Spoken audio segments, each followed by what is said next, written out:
Bom, então, continuando a aula, né? Vamos analisar aqui uma propriedade dos ímãs que a gente chama de inseparabilidade dos polos, tá certo? Então, a inseparabilidade dos polos significa que você não vai ter monopolos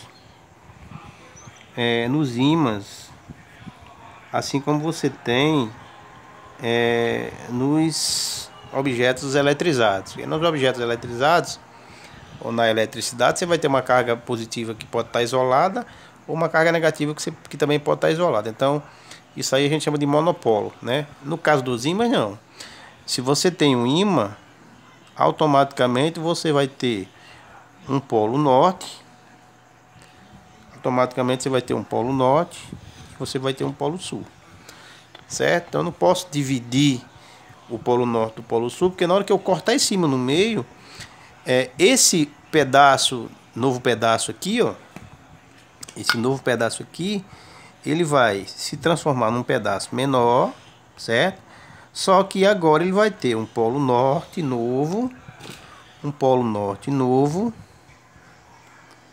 e um polo sul, certo? Esse outro pedaço do mesmo jeito, né? Se eu cortar ele no meio, eu vou ter novamente aqui um outro ímã menor, né? Só que agora eu vou ter esse ímã sendo constituído por um polo norte novamente e um outro polo sul. E se eu sair cortando ímã por ímã aqui, eu sempre vou ter a formação de um ímã bem menor, só que com os dois polos, um polo norte e um polo sul. Por que isso acontece? Isso acontece por causa da origem do magnetismo. Eu falei para vocês no início da aula que o ímã, a propriedade magnética, ela se origina do átomo, né? Da natureza elétrica do átomo. Ou seja, o átomo ele tem uma carga positiva e uma carga negativa. E o próprio fato, a própria característica do elétron girar em torno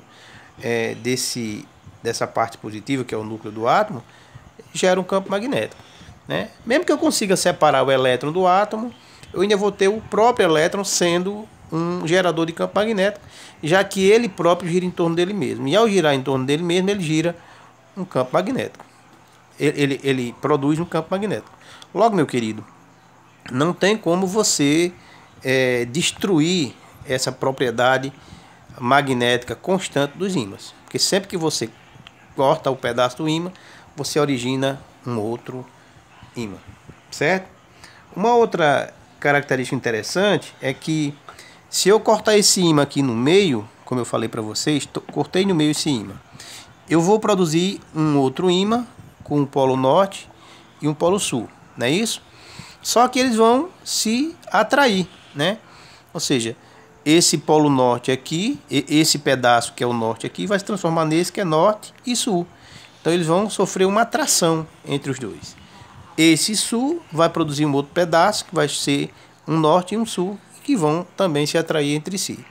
Então eu cortando no meio, né, na vertical, eu vou ter isso. Agora, se eu cortar esse ímã na longitudinal, né, na horizontal, como é que eu vou ter agora? Eu vou produzir novos dois ímãs, tá certo? Então eu tô aqui, tem um polo norte, eu tenho aqui um polo sul, só que agora eu resolvi cortar longitudinalmente, né? Assim, ó. Então, se eu cortar assim, o que é que vai acontecer, né? Eu vou produzir dois ímãs, né? Eu vou produzir esse primeiro ímãzinho aqui de cima, vou botar ele aqui, né? Esse primeiro ímãzinho aqui de cima, com esse lado aqui, que vai ser o quê? Que vai ser o norte, e com esse outro lado que vai ser o quê? Que vai ser o sul. E vou produzir esse outro pedacinho aqui de baixo, né? Esse outro de baixo aqui. Como é que ele vai existir? Bom, ele vai ser agora, né? Esse pedaço aqui vai ser norte também, né? E esse vai ser sul. Ou seja, se eu cortar longitudinalmente, na horizontal, vai haver uma repulsão entre os novos ímãs. Entendeu? Então, se eu cortar no meio, na vertical, vou produzir dois novos ímãs que vão sofrer atração, né? Esse polo atrai esse e esse polo atrai esse. Se eu cortar na horizontal, vou produzir dois novos ímãs que vão sofrer uma repulsão. Tá certo? Então perceba, ó, que esse pedaço aqui atrai esse. Mas este pedaço aqui não atrai esse. Nem esse atrai esse, porque os polos são iguais. Portanto, polos iguais, acontece com eles? Eles se repelem, né? Polos iguais se repelem. Então, norte com norte, repulsão. Sul com sul, repulsão. Polos diferentes, diz aí, Pedro. Okay. Polos diferentes fazem o quê? Diferentes se repulsam, se repelem, né? Se atraem. Eita. Se atraem, rapaz. Polos diferentes se atraem. Olha você errando aí. Então, polos iguais se repelem, polos diferentes se atraem. Certo? Agora, uma outra pergunta bastante importante, que a gente sempre se depara com elas, é que existe uma maneira de você desmagnetizar um ímã, de você tirar, de você destituir essa propriedade magnética de um ímã? Eu diria que sim, certo? Então, desmagnetizar um ímã, assim como você pode magnetizar, né? Um mineral que não é ímã. Então, para desmagnetizar um ímã, você só precisa fazer duas coisas, certo? Para desmagnetizar, você tanto pode, se você quiser, bater nesse ímã, dar choques nele, né? Pancadas, bater no ímã, por exemplo, um ferro, um material ferro magnético, uma barra de ferro que ela está magnetizada, e você quer desmagnetizar, você pega uma marreta, né?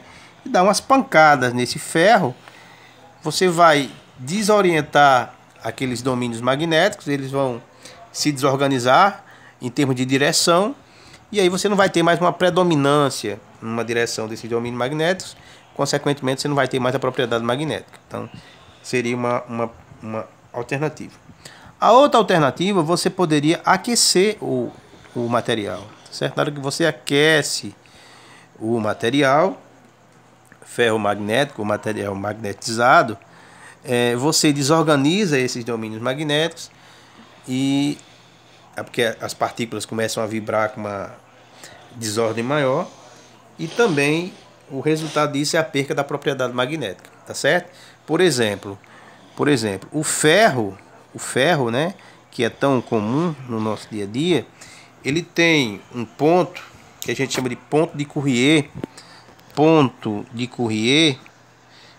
Courrier é o ponto onde, quando você aquece, né, o material, ele perde a propriedade magnética. Por causa do ferro, no caso do ferro, esse ponto de Courrier é 770 graus Celsius. Ou seja, se você aquecer o ferro a essa temperatura de 770 graus Celsius, ele vai perder essa propriedade magnética, né? O níquel, por exemplo, vai ter um ponto de Courrier um pouco menos elevado, né? Então, o ponto de Courrier do níquel,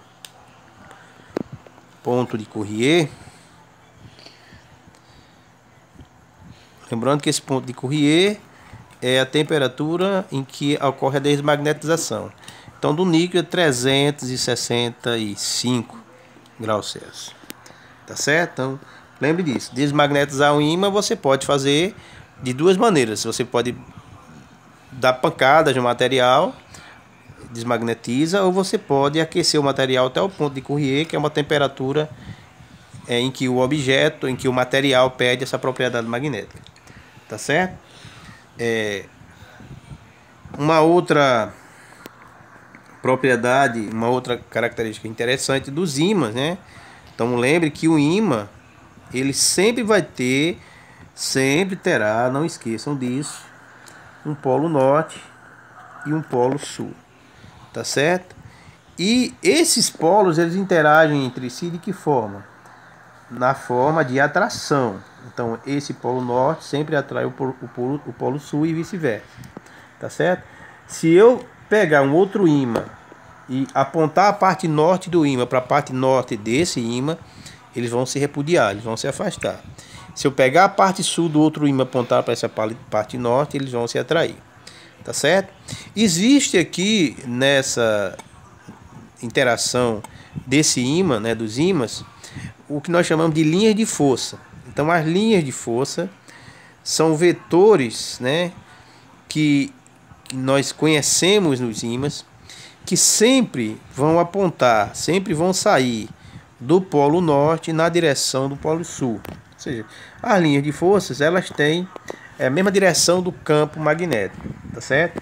Então, quando eu quiser saber para onde é que aponta a linha de força, no caso de um ímã em barra, ela vai sair do polo norte e vai na direção do polo sul do ímã. Polo norte na direção do polo sul do ímã. Polo norte na direção do polo sul do ímã e assim sucessivamente, tá certo? Então, sempre que a gente estiver analisando a linha de forças, não esqueça que elas nascem no polo norte. Isso não quer dizer que elas se originam lá, né? Elas saem, partem do polo norte na direção do polo sul, cortando o ímã no meio aqui, ó, certo? Elas fazem esse movimento aqui circular, tá certo? Então, para você não esquecer, você aponta a setinha, ó, na direção de quem? Na direção do polo sul, tá certo? É o polo sul do ímã, portanto é o polo sul magnético, tá certo? Então, sempre a parte do polo norte do ímã na direção do polo sul, que nós chamamos de polo sul magnético. Essa é chamada linha de força, ok? Compreendido isso aí? Então, nós ficamos por aqui na nossa primeira aula. Obrigado pela atenção, viu?